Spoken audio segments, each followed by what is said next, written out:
Au fil du temps, à force de dessiner du manga, tous les mangaka prennent du niveau. Ils progressent en termes de technique ou en termes de composition dans leurs dessins, et c'est bien normal, derrière tout ça, il y a du taf. Certains, tu vois, avaient déjà un très bon niveau de départ.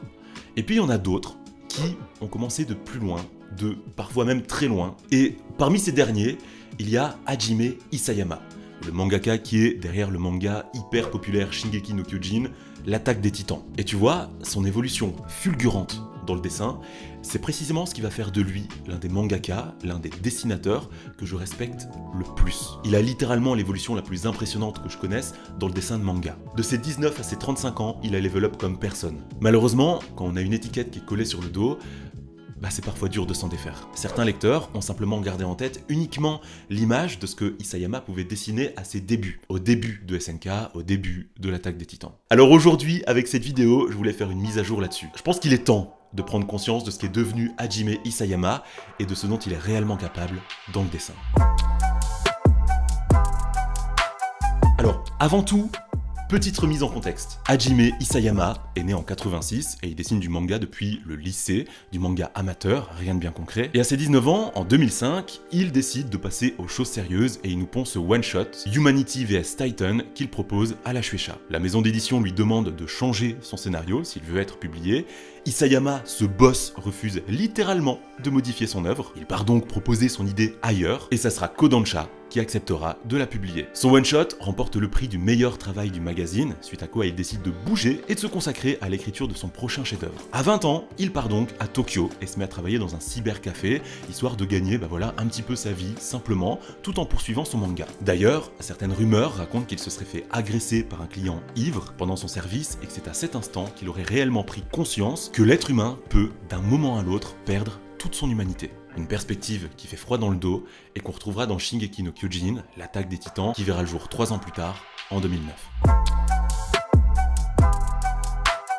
Pour bien comprendre d'où part Isayama, il va falloir faire un petit retour en arrière. On va parler de ce fameux one-shot Humanity vs Titan, vs Titan, je vais pas me prendre la tête. À quoi est-ce qu'il ressemblait concrètement ce one-shot ? Et quel était le niveau d'Isayama à cette époque ? Pour ça, on va commencer par parler des titans en eux-mêmes, c'est normal, c'est un peu l'élément principal du truc. Dans le dessin, dans la façon qu'il a de les présenter, la démesure est déjà présente. C'est vrai, les titans sont grands et ça se voit, surtout quand on les compare aux humains ou aux bâtiments alentours, mais ils n'inspirent pas du tout la peur. Ils n'ont pas encore ce côté glauque qu'on pourrait attendre. Leur chara-design est très pauvre en détail. Leur corps a une corpulence plutôt classique, il n'y a pas l'extravagance et les proportions illogiques qu'on peut retrouver sur les titans qu'on connaît actuellement dans SNK, tu sais, ceux avec les petits bras, ceux avec des énormes têtes, etc. Du coup, comme je le disais, il n'y a pas vraiment de détails sur leur corps. On dirait presque en fait qu'il y a juste un contour et puis quelques traits pour remplir un petit peu le truc. Il n'y a pas vraiment de réalisme dans le dessin, néanmoins, il y a quelque chose qu'on peut lui reconnaître, c'est qu'il y a déjà du dynamisme. On sent qu'il y a quelque chose de très nerveux dans son style et ça, c'est plutôt agréable à l'œil. Pour ce qui est des humains maintenant, l'autre partie importante de ce one-shot, on peut déjà reconnaître certaines têtes. D'un côté, on a un personnage qui deviendra Gabi et de l'autre, on a Eren. On sent qu'Isayama veut faire quelque chose d'important avec ces deux personnages. Pour parler technique et émotion, malheureusement là encore, c'est assez moyen. On a un trait qui est plutôt incertain.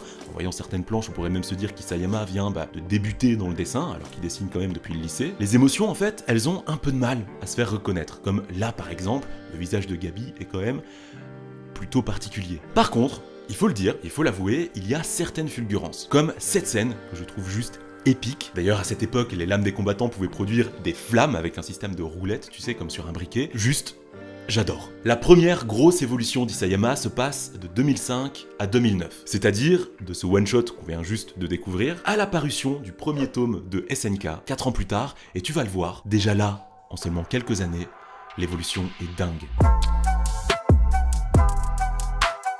Alors, lui, c'était le tout premier titan à être apparu dans le manga, et à avoir été dessiné par Isayama dans le tout premier tome. Et juste avec ça, on place le ton et on comprend tout de suite où on est. Il est plus du tout question de simples contours, d'absence de volume ou de détails. Là, on est sur l'opposé de ce qu'il faisait avant. On voit tout de suite l'évolution et le travail qu'il y a eu derrière. Du volume, on en a. Il y a aussi des jeux de contraste, des jeux d'ombre. On n'est plus du tout dans le même univers. On ressent beaucoup plus l'aspect glauque et horrifique de ce qu'on a là sous les yeux. Et d'ailleurs, comment parler de Titan sans parler de la toute première apparition du Titan colossal? Avec cette planche, Isayama annonce aussi directement la couleur. Les yeux dessinés en tout petit sur cet immense visage dépourvu de peau, c'est parfait pour le côté glauque et flippant qui nous manquait justement dans le one-shot. Et comme on l'a fait pour le one-shot, maintenant on va passer un petit peu aux humains, aux personnages en tant que tels, qu'on va suivre dans l'histoire. Et bien là aussi, dans leur chara design, il y a de l'évolution. Ils sont plus réalistes, ils sont mieux dessinés, les visages sont quand même beaucoup plus justes dans leur expression par rapport au one-shot. Les émotions se lisent beaucoup mieux et même les foules sont mieux gérées. Il y a juste à voir ce petit comparatif, c'est quand même flagrant. D'ailleurs, tant qu'on mentionne le one-shot, dans ce one-shot, on avait relevé un élément intéressant qui était déjà présent, c'est le dynamisme. Et bien ici, dès le tome 1 de SNK, on retrouve ce dynamisme, qui a même été accentué et qui, il faut le dire, est beaucoup mieux représenté. La sensation de vitesse, de profondeur dans ce genre de scène est beaucoup plus présente qu'avant, et ça devient un vrai régal pour les yeux. Cependant, faut quand même l'avouer, certaines pages manquent encore cruellement de technique, que ce soit dans les décors ou dans certains découpages par exemple, on n'est pas dans quelque chose de parfait, mais quand même, en voyant tout ça, on ne peut que reconnaître qu'il a déjà fait un énorme bond en avant dans le dessin, dans la compo, etc. Et pourtant, là, on n'en est qu'au début. La deuxième grosse évolution d'Isayama se fait en réalité petit à petit, au fil des chapitres et au fil du temps, et donc au fil des années passées à taffer sur SNK. Donc forcément, quand on analyse la chose petit à petit, page par page, on peut avoir du mal à se rendre compte du progrès. Par contre, si on compare les premières planches de l'œuvre aux dernières planches, si on compare le début du manga à la fin du manga, là, ça devient une évidence. C'est donc précisément ce qu'on va faire. Alors juste, petit disclaimer, comme d'habitude, fais attention au spoil. Normalement, c'est ok, je compte pas parler d'éléments du scénario, je compte pas révéler de dingueries, mais quand même, si t'as pas lu tout SNK, là, je vais te montrer certaines images qui seront issues des derniers tomes de l'œuvre, donc simplement fais attention. On est donc sur la fin de l'œuvre, sur ces tout derniers tomes, et on peut constater que certaines scènes des débuts ont été redessinées plus tard, du coup, dans le manga, à travers certains flashbacks par exemple. Alors, on pourrait s'amuser à faire quelques comparaisons. Pour celle-ci, par exemple, cette fameuse scène hyper marquante d'une maman qui a pu récupérer que la main de son fils mort en mission, on voit directement qu'il y a beaucoup plus de profondeur. Les contrastes et les niveaux de gris sont super bien utilisés. Avec de simples techniques comme cet halo blanc qui les entoure, on vient cibler les personnages importants de cette scène, on vient les mettre en évidence et les détacher du fond. Les détacher en fait des personnages qui, eux, sont secondaires. La scène en elle-même est aussi bien mieux cadrée, ça nous donne une meilleure lisibilité, il y a de l'intensité, il y a de l'émotion, c'est tellement plus réussi. Et c'est pareil avec cette scène reprenant Eren, Mikasa et Armin au tout début de l'œuvre lorsqu'ils voient débarquer l'immense titan colossal. Vraiment, ça se passe de commentaires. Tout, absolument tout est mieux dessiné. Les corps, les visages, les expressions, les émotions. Encore une fois, on a une utilisation habile des ombrages qui viennent donner du volume, de la profondeur à la scène. D'autant plus que là, contrairement au début de l'œuvre, on a une vraie perspective sur la scène. On ressent que les personnages sont écrasés par ce qu'ils ont là sous les yeux. Alors, des scènes comme ça qui ont été reprises, qui ont été redessinées, il y en a quelques-unes, et à chaque fois, on ne peut que constater l'évolution. D'ailleurs, tant qu'on est dans la comparaison, certains se sont amusés à faire des avant-après de certains personnages dessinés dans l'œuvre. On a par exemple Levi au début, et puis à la fin de l'œuvre, on a Eren aussi, et puis on a Reiner. Mais tout ça, tu vois, je trouve que c'est pas assez parlant. Bien sûr, ça nous montre une certaine progression, ça nous montre une évolution, mais ça n'est clairement pas assez pour illustrer à quel point ces planches ont pris du niveau dans leur composition et dans les émotions qu'elles nous font ressentir. En voyant cette planche par exemple, dis-moi comment ne pas ressentir l'immense sentiment de liberté qui s'en dégage. Cette hauteur vertigineuse, ce paysage incroyable, elle est sobre cette planche. Mais qu'est-ce qu'elle est belle! Comment ne pas ressentir tout le danger de cette scène? Comment ne pas se sentir tout petit face à ces énormes monstres aériens? Le simple fait d'y voir Yelena dessinée comme ça avec les bras grands ouverts, accueillant symboliquement l'avenir qui l'attend, qui lui tombe presque littéralement dessus, c'est magnifique. Comment ne pas vivre toute la sidération, la surprise et la peur de cette foule devant cette machine à tuer qu'est Eren à cet instant? Comment ne pas ressentir le sang glacé dans leurs veines face à la menace qu'il incarne?